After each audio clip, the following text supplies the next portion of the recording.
Happy Thanksgiving, everybody. It's Annie here with Koi's Cookery, and today I have prepared for you this awesome puff pastry that's super simple and easy to make and requires no butter block preparation. Let's go ahead and get started. So you probably have all the ingredients sitting in your fridge or pantry. You're going to need 7 ounces of butter, cold, 2 cups of cold flour, as well as 1 pinch of salt.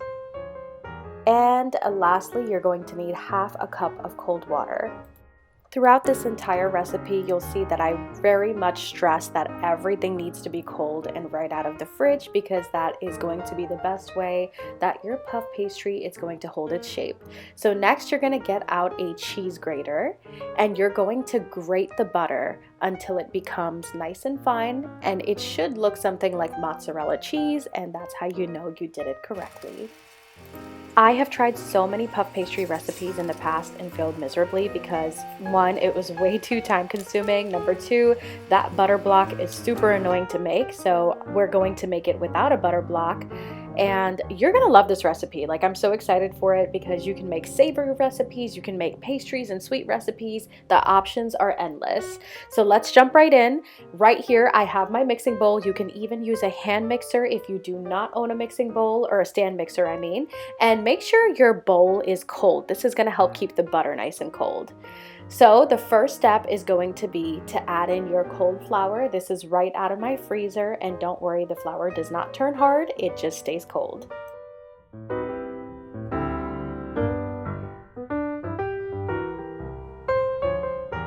Next, we're going to add in our cold grated butter. So I did put this back in the freezer after I grated it, so it's nice and hard right now.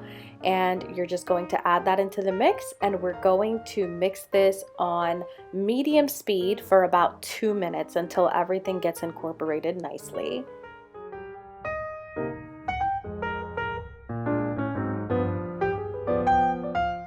At this point, go ahead and add in your 1 pinch of salt, and I'm grabbing my water out of the fridge and drizzling it in nice and slow.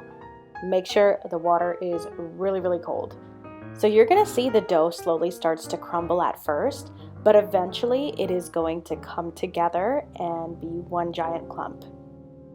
If your dough is not coming together and just staying dry and crumbly, just add about 1 more tablespoon of cold water and it should come together right away. And you'll see there's a lot of resistance from my mixer here because the dough is nice and strong.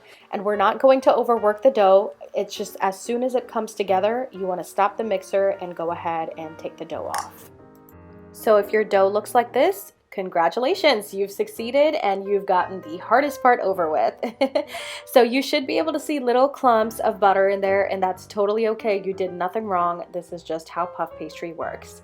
So next step is we're going to flour our countertop or your surface or whatever you're working on, and flour it lightly. I start off with about a tablespoon and work my way up from there.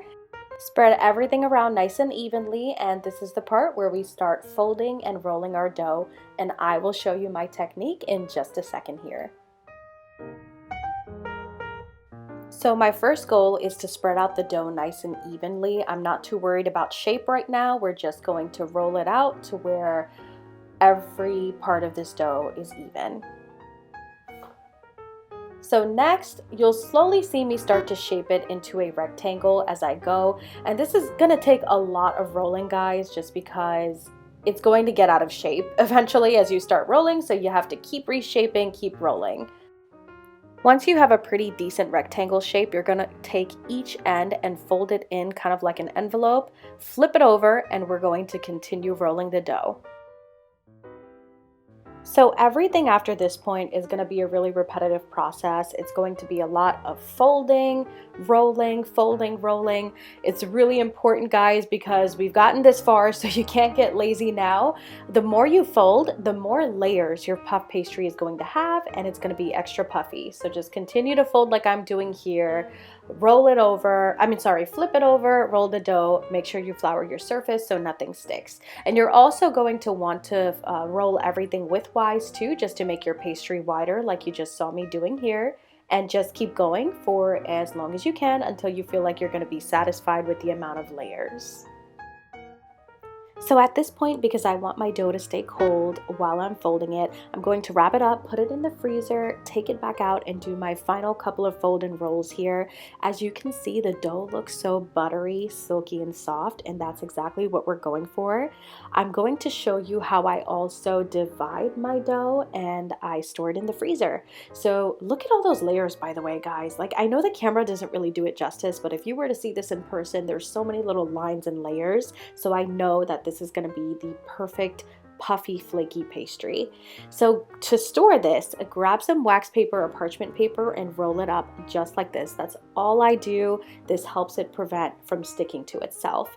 And that's it, guys. You just made your first easy puff pastry. I really hope you enjoyed this simple recipe. There's many more to come. Please support me by subscribing and following me on TikTok. Thank you and have a great day.